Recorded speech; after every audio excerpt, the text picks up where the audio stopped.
Chapter 1 વિદ્યુત ભારો અને ક્ષેત્રો એમાં આપણે વિદ્યુત ક્ષેત્ર રેખાઓ એટલે શું, વિદ્યુત ક્ષેત્ર રેખાઓની લાક્ષણિકતા વિશે ચર્ચા કરી ચૂક્યા હતા અને ક્ષેત્ર રેખાઓનું ક્ષેત્રફળ જે છે તેના આધારિત આપણે તેનો સમતલ કોણ અને ઘનકોણનું સૂત્ર પણ જોયું હતું, રાઈટ।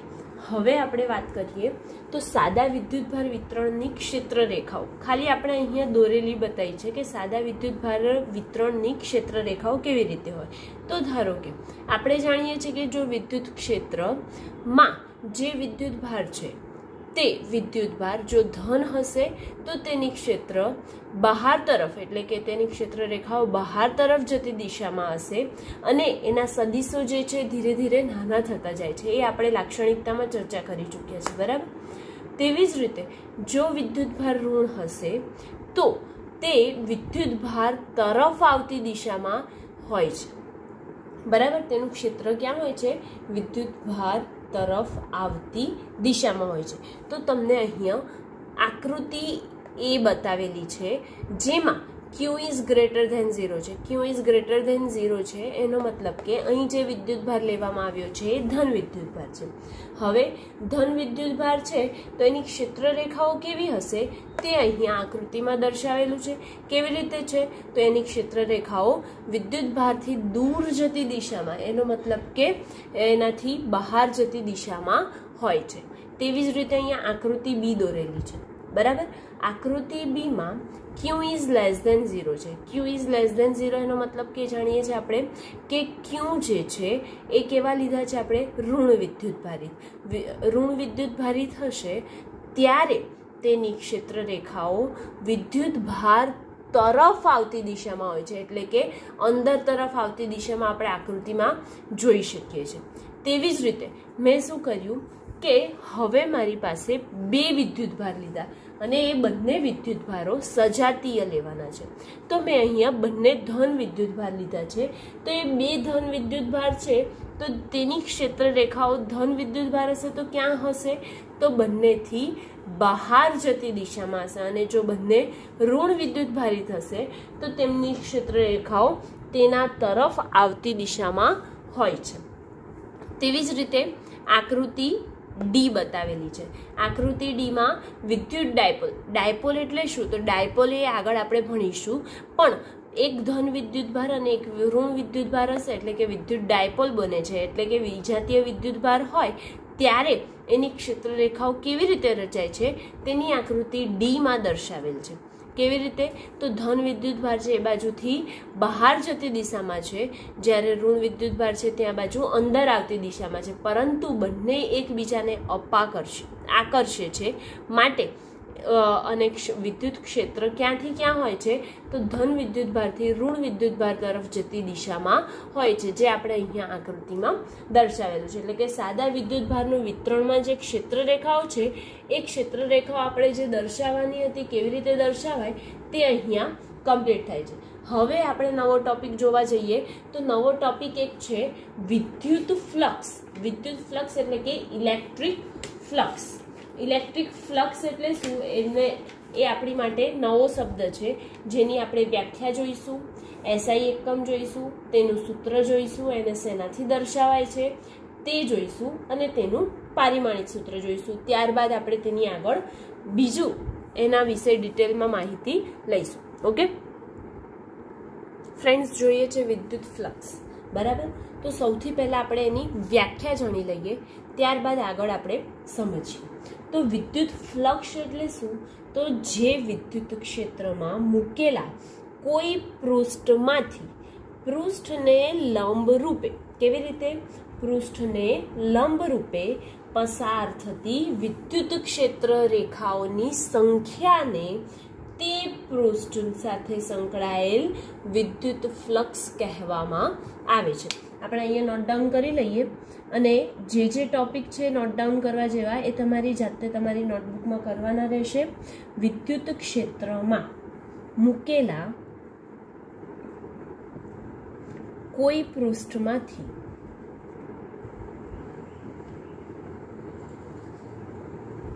પૃષ્ઠને લંબરૂપે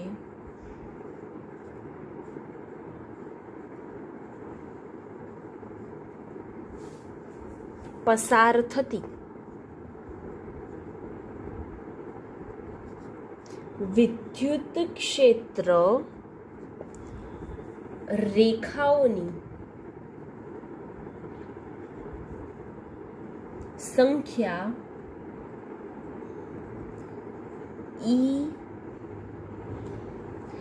વિદ્યુત ક્ષેત્ર રેખાઓની સંખ્યાને તે પૃષ્ઠ સાથે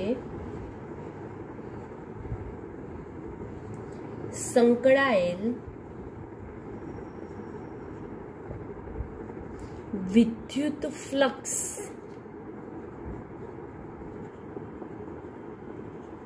કહેવામાં આવે છે અથવા તો કહે છે. હવે વિદ્યુત ફ્લક્સ આપણી માટે નવું છે. તો વિદ્યુત ક્ષેત્રમાં મૂકવામાં આવે કોઈ પૃષ્ઠ, બરાબર? તો વિદ્યુત ક્ષેત્રને આપણે શેનાથી દર્શાવીએ છીએ? ઈથી. અને એ વિદ્યુત ક્ષેત્રમાં શું મૂકવામાં આવે છે? એક પૃષ્ઠ, એટલે કે એક સમતલ મૂકવામાં આવે છે. હવે એ સમતલને કેવી રીતે મૂકવામાં આવે છે? તો ધારો કે વિદ્યુત ક્ષેત્ર આ દિશામાં હશે તો એ જે ક્ષેત્ર છે એના લંબ રૂપે એક પૃષ્ઠને શું કરવામાં આવે છે? મૂકવામાં આવે છે. હવે જો એ પૃષ્ઠને એનાથી લંબ રૂપે મૂકવામાં આવે છે ત્યારે તેનામાંથી જેટલી વિદ્યુત ક્ષેત્ર રેખાઓની સંખ્યા એ પૃષ્ઠ સાથે સંકળાયેલા ફ્લક્સમાંથી પસાર થાય છે તેને આપણે શું કહીએ છીએ? તેનું વિદ્યુત ફ્લક્સ કહેવામાં આવે છે. એનો મતલબ કે આને શું હશે? પૃષ્ઠનો કોઈ ચોક્કસ શું હશે? ક્ષેત્રફળ હશે, બરાબર?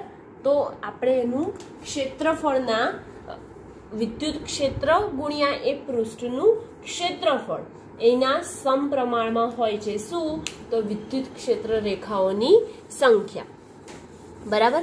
તો આપણે લખીએ અહીંયા કે વિદ્યુત ક્ષેત્રમાંના કોઈ પણ આપેલા બિંદુએ ક્ષેત્રને લંબ મૂકેલા એકમ ક્ષેત્રફળમાંથી પસાર થતી ક્ષેત્ર રેખાઓની સંખ્યા તે વિદ્યુત ક્ષેત્રની તીવ્રતાનું માપ આપે છે. એટલે કે જેટલી ક્ષેત્ર રેખાઓ વધારે જશે એટલી તીવ્રતા એ જગ્યાએ તેની વધારે. પછી એક બીજું પૃષ્ઠ લીધું, એમાં આપણે કાલે એક એક્ઝામ્પલ જોયું હતું કે અહીંયા મારી પાસે કોઈ બિંદુવત વિદ્યુતભાર છે, એનામાંથી અહીંયા આ ક્ષેત્ર રેખાઓ જઈ રહી છે, બરાબર? તો એક મારી પાસે અહીંયા પૃષ્ઠ હતું અને એક થોડેક દૂર હતું, બરાબર? બંનેનું ક્ષેત્રફળ કેવું હતું? એક સમાન હતું. હવે ક્ષેત્રફળ સમાન હતું તો આપણે જોઈ શકીએ છીએ કે આનામાંથી જ્યારે બે ક્ષેત્ર રેખાઓ પસાર થાય છે અને આનામાંથી એક ક્ષેત્ર રેખા પસાર થાય છે, એનો મતલબ કે આ બંનેનું ક્ષેત્રફળ સરખું છે, તેમ છતાં પણ આગળ જતા જઈએ છે તેમ ક્ષેત્ર રેખાની સંખ્યા શું થતી જાય છે? ઓછી થતી જાય છે. એટલે કે એનું ફ્લક્સ આ જગ્યાએ કેવું થઈ જશે? ઓછું થશે, જ્યારે આ જગ્યાએ એનું ફ્લક્સ કેવું હશે? વધારે હશે, બરાબર? તો આપેલું કોઈ પણ બિંદુ હશે તેનામાં વિદ્યુત ક્ષેત્ર ઈ ને લંબ આપેલ કોઈ પણ બિંદુએ વિદ્યુત ક્ષેત્ર ઈ ને લંબ એક પૃષ્ઠ મૂકવામાં આવે છે તો લંબ એક ડેલ્ટા એસ ક્ષેત્રફળ ધરાવતું નાનું ખંડ મૂકવામાં આવે છે. તો તેમાંથી પસાર થતી ક્ષેત્ર રેખાઓની સંખ્યા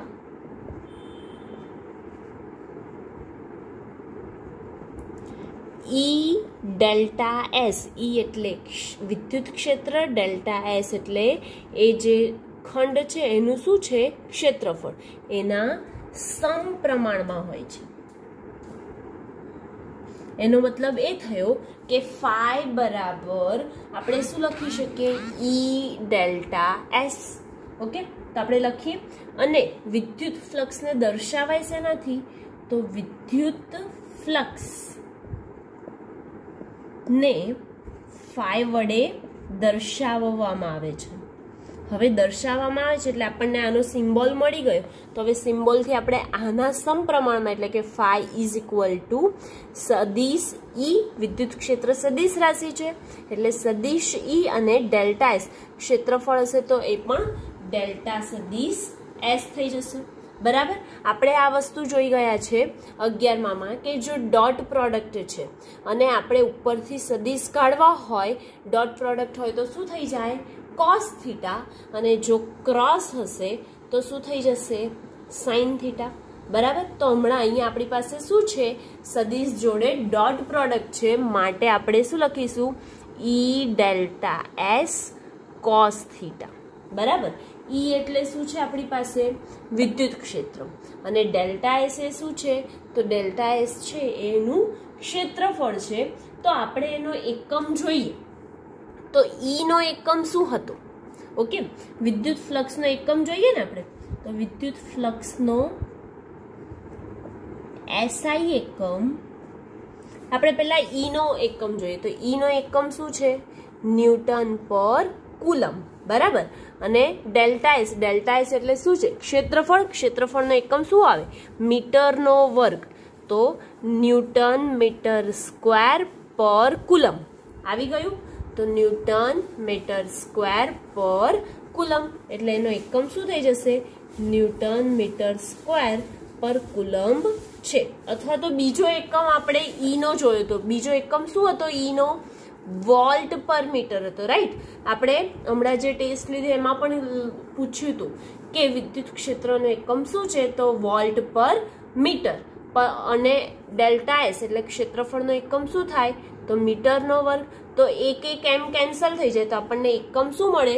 અથવા તો બીજો એકમ શું છે? તો વોલ્ટ મીટર છે. ઓકે, શું છે બીજો એકમ એનો? વોલ્ટ મીટર છે. હવે આ ચેકી નાખીએ આપણે કે આપણે સમજવાનું હતું એ આપણે સમજી લીધું, બરાબર.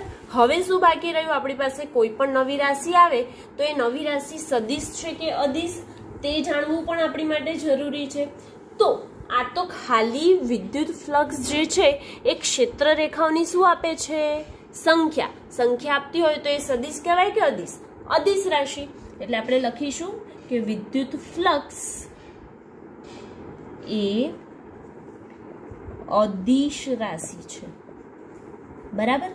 અને હવે એક વસ્તુ હજી બાકી રહી. શું? તો વિદ્યુત ફ્લક્સનું પારિમાણિક સૂત્ર. પારિમાણિક સૂત્ર વિદ્યુત ફ્લક્સનું આપણે જોવા જઈએ તો અહીંયા તો પહેલા આપણે ફાઈ બરાબર ઈ ડેલ્ટા એસ કોસ થીટા હતું. સદિશ ઈ અને ડેલ્ટા એસ ડોટ પ્રોડક્ટમાં હતું તો એને હવે કાઢી નાખીએ તો ઈ ડેલ્ટા એસ કોસ થીટા થાય ને, બરાબર. હવે આપણે એનું પારિમાણિક શોધવાનું છે સૂત્ર. તો વિદ્યુત ક્ષેત્રનું પારિમાણિક સૂત્ર શું હતું આપણી પાસે? તો વિદ્યુત ક્ષેત્રનું પારિમાણિક સૂત્ર M1 L1 T-3 A-1 હતું, બરાબર. અને ડેલ્ટા એસ એટલે ક્ષેત્રફળ. ક્ષેત્રફળનું પારિમાણિક સૂત્ર શું થાય? તો ખાલી લંબાઈ એટલે L2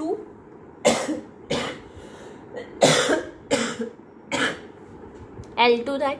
હવે ગુણાકારમાં છે તો ઘાતોનો સરવાળો કરીએ એટલે આપણને વિદ્યુત ફ્લક્સનું પારિમાણિક સૂત્ર શું મળશે?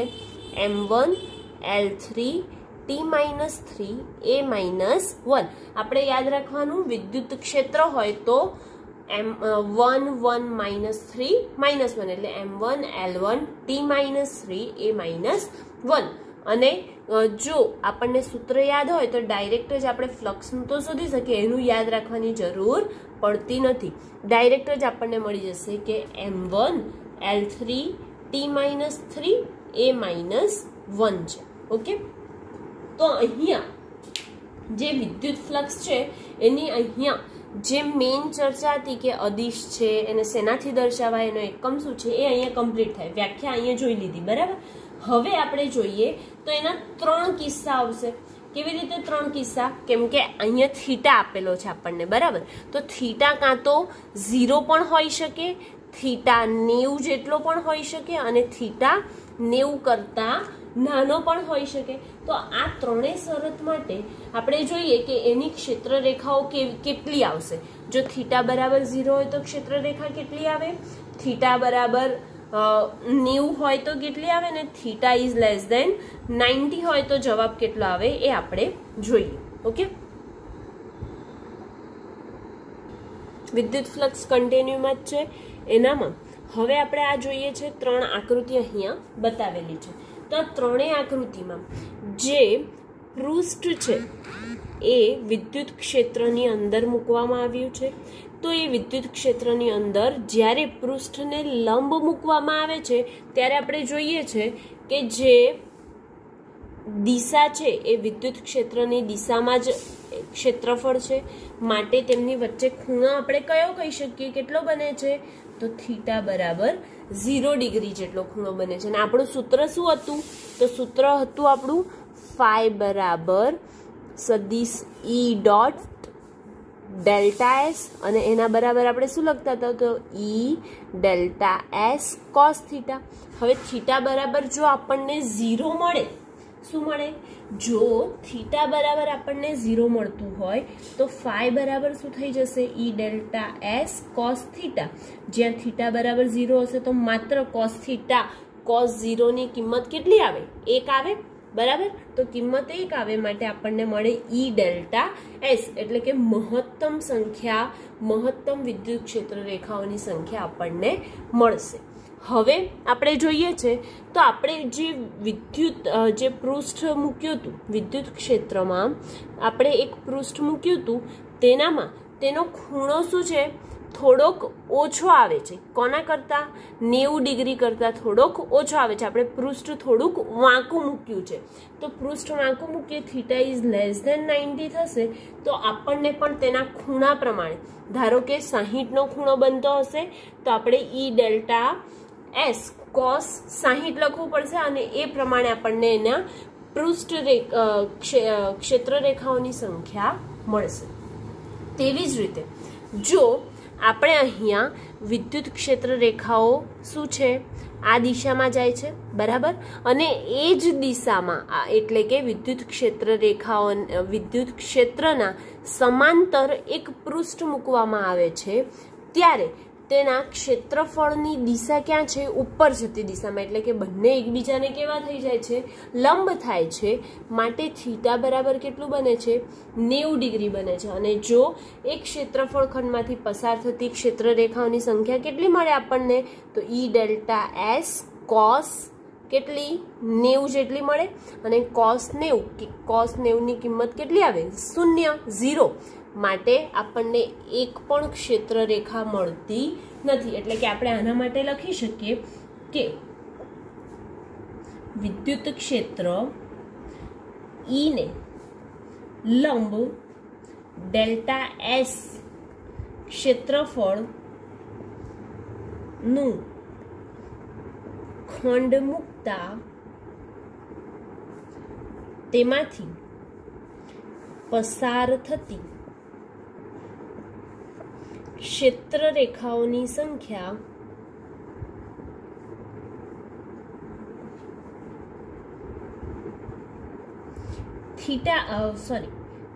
ક્ષેત્ર રેખાઓની સંખ્યા ફાઈ બરાબર ઈ ડેલ્ટા એસ જેટલી મળે છે.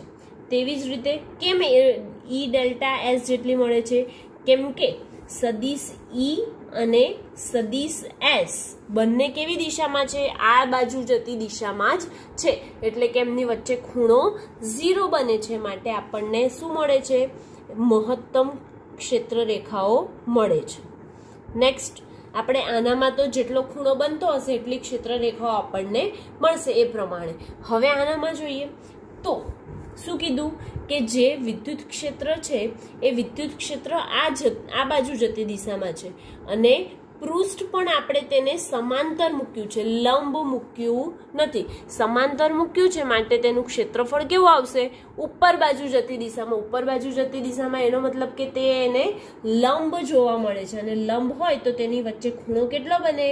તો ખૂણો 90 ડિગ્રીનો બને. અને કોસ 90 ની કિંમત કેટલી આવે? 0 આવે. માટે ક્ષેત્ર રેખાઓ પૃષ્ઠમાંથી પસાર થાય તેવી સંખ્યા કેવી હોય છે? ઓછી હોય છે, અથવા તો તે મળતી જ નથી. પેલા કરતા આનામાં ઓછી મળશે. કોના કરતા? 0 કરતા. જ્યારે આનામાં ઓછી મળશે અને આનામાં મળે જ નહીં. એક પણ ક્ષેત્ર રેખાઓ મળતી નથી. તો વિદ્યુત ક્ષેત્ર અને તેનું ક્ષેત્રફળ ડેલ્ટા એસ વચ્ચે ખૂણો થીટા ક્ષેત્રફળ ખંડમાંથી પસાર થતી ક્ષેત્ર રેખાઓની સંખ્યા કેટલી મળશે આપણને? તો તેની સંખ્યા phi બરાબર E delta S cos theta જેટલી મળે છે. થીટા કેવો હોવો જોઈએ? તો 90 થી નાનો હોય ત્યારે આપણને આટલી ક્ષેત્ર રેખાઓ મળશે. અને લાસ્ટ આના માટે શું લખી શકીએ કે સદિશ E એટલે કે વિદ્યુત ક્ષેત્ર અને તેનો જે પૃષ્ઠ છે તેનું ક્ષેત્રફળ છે તેમની વચ્ચે જો ખૂણો 90 નો બનતો હોય, બરાબર, તો પૃષ્ઠમાંથી એક પણ ક્ષેત્ર રેખા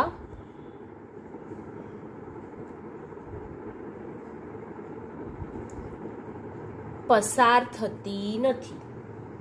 ઓકે, હવે એક પણ ક્ષેત્ર રેખા આનામાંથી પસાર થતી નથી. તેવી જ રીતે આપણે તો ખાલી આ એમને પૃષ્ઠ માટે જોયું. એની જગ્યાએ જો કોઈ બંધ વક્રાકારનું પૃષ્ઠ હોય ત્યારે વિદ્યુત ફ્લક્સ ક્યારે ધન મળે, ક્યારે ઋણ મળે અને ક્યારે શૂન્ય મળે તે આપણે જોઈએ, બરાબર. તો ધારો કે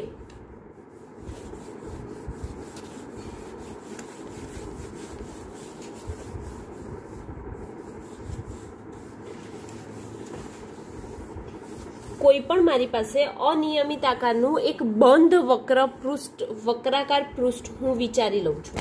ઓકે, હવે એ બંધ વક્રાકાર પૃષ્ઠ મારી પાસે કોઈક આ રીતનું બંધ વક્રાકાર પૃષ્ઠ છે.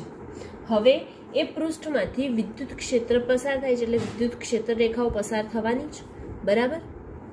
તો આ જે વિદ્યુત ક્ષેત્ર રેખાઓ પસાર થાય છે તેનામાં હું અહીંયા લઈ લઉં છું કે જ્યારે થીટા બરાબર 0 હશે તો મને મહત્તમ મળશે. ઓકે, જ્યારે થીટા બરાબર 90 હશે ત્યારે કેટલી ક્ષેત્ર રેખાઓ મળે છે? એક પણ ક્ષેત્ર રેખા મળતી નથી. એનો મતલબ કે એનું ફ્લક્સ કેવું થઈ જાય છે? એ વખતે શૂન્ય થઈ જાય છે. અને જ્યારે થીટા ઇઝ લેસ ધેન 90 અથવા તો થીટા ઇઝ ગ્રેટર ધેન 90 હશે ત્યારે ધન અથવા ઋણ મળશે. એ આપણે મેઇન જોવાનું છે. ઓકે, તો જો વિદ્યુત ક્ષેત્ર સદિશ E માં ક્ષેત્રફળ સદિશ S સાથે સંકળાયેલ ફ્લક્સ phi બરાબર, સૂત્ર શું છે આપણું? E dot S. Okay, E dot S એનો મતલબ કે ES cos થીટા છે આપણું સૂત્ર. ઓકે, હવે આપણે બધી અલગ અલગ જુદી જુદી શરતો લઈએ અને એ પ્રમાણે આપણે કરતા જઈએ, સૂત્રમાં મૂકતા જઈશું. જો થીટા બરાબર 0 હોય તો phi બરાબર શું મળશે? ES cos 0. cos 0 ની કિંમત કેટલી મળે? 1 મળે. માટે આપણને કેટલી ક્ષેત્ર રેખા મળશે? ES જેટલી, એટલે કે વિદ્યુત ક્ષેત્ર અને ક્ષેત્રફળ જે છે એના ગુણાકાર જેટલી મળશે. એનો મતલબ કે આપણને એ કેવી મળે છે? ધન મળે છે. તો અહીં શું લખશો તમે? જે phi છે વિદ્યુત ફ્લક્સ છે કેવું મળે છે? ધન મળે છે. તમને અહીંયા પ્રશ્ન જાણવો હોય તો અહીંયા પ્રશ્ન એવું લખી શકો કે બંધ વક્ર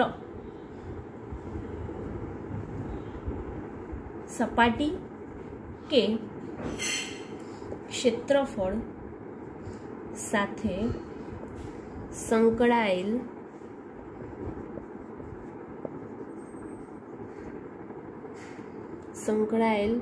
વિદ્યુત ફ્લક્સ, બરાબર. તો થીટા બરાબર 0 હોય ત્યારે phi બરાબર કેવું હોય છે? ધન મળે છે. હવે બીજી શરત જોઈએ સેમ એવી જ રીતે. જો થીટા ઇઝ લેસ ધેન 90 હોય એટલે કે 0 થી 90 ની વચ્ચે હોય તો શું થશે? phi બરાબર ES cos. તમે થીટાની જગ્યાએ શું મૂકશો? 90 થી ઓછા મૂકશો કોઈ પણ કિંમત, 60, 70, 30 એવું કંઈક. તો cos થીટા બરાબર પણ આપણને એ વખતે ES cos θ જેટલું મળશે અને એની કિંમત કેટલી મળશે આપણને ધન જ મળશે કેમ કે આપણે જાણીએ છીએ કે કોસમાં cos 60 ની કિંમત કેટલી આવે 1/2 એવી જ રીતે cos 30 છે એની કિંમત આપણે જાણીએ કેટલી આવે તો √3/2 એવી જ રીતે cos 45 હશે તો એની કિંમત કેટલી આવે 1/√2 આ બધી કિંમત જાણીએ અને આ બધી કિંમતમાં ગમે તે મૂકીશું તો આપણો જવાબ કેવો આવવાનો છે ધન જ આવવાનો છે બરાબર માટે આપણે કહી શકીએ કે જો થીટા ઇઝ લેસ ધેન 90 હશે તો આપણને કેવું મળે ધન મળે છે બરાબર ત્રીજું જોઈએ તો થીટા ઇઝ ગ્રેટર ધેન 90 એટલે કે 90 કરતા મોટા જતા રહેશે તો શું થશે તો 90 કરતા મોટા જાય તો phi બરાબર ES cos θ જે સૂત્ર છે એ તો છે જ પણ આપણે 90 ની આગળ જઈએ તો cos pi એટલે 180 ગણીએ છીએ બરાબર તો cos 180 ની કિંમત આપણને કેટલી મળે છે -1 મળે -1 એનો મતલબ કે આપણને જવાબ કેવો મળશે જો 90 થી ઉપર જઈશું તો આપણને ફ્લક્સ કેવું મળે છે ઋણ મળે છે બરાબર જો થીટા ઇઝ ગ્રેટર ધેન 90 હોય તો cos થીટા એ કેવા થાય ઋણ મળે છે માટે ફ્લક્સ પણ કેવું મળશે આપણને ઋણ મળશે હવે ચોથું થીટા બરાબર કેટલા ડિગ્રી 90 ડિગ્રી હોય તો phi બરાબર શું થઈ જશે ES cos 90 ડિગ્રી cos 90 ની કિંમત કેટલી આવે 0 આવે માટે આપણને ફ્લક્સ કેવું મળે છે આ જગ્યાએ શૂન્ય મળે છે જો આપણો phi શૂન્ય હશે જો phi બરાબર શૂન્ય હશે તો આપણને ક્ષેત્ર જે વક્રમાંથી ખંડમાંથી પસાર થાય છે એ કંઈક આ રીતે પસાર એમનેમ જ થઈ જશે જો phi ઇઝ ગ્રેટર ધેન 0 હશે તો કોઈ બંધ પૃષ્ઠ વિચારેલું છે આપણે બરાબર તો જે વિદ્યુત ક્ષેત્ર છે એનાથી બહાર જતી દિશામાં હોય છે બરાબર તો કંઈક આ રીતે મળશે ક્યારે જ્યારે phi ગ્રેટર ધેન 0 હશે અને જો phi ઇઝ લેસ ધેન 0 હશે તો આપણને ક્યાં મળશે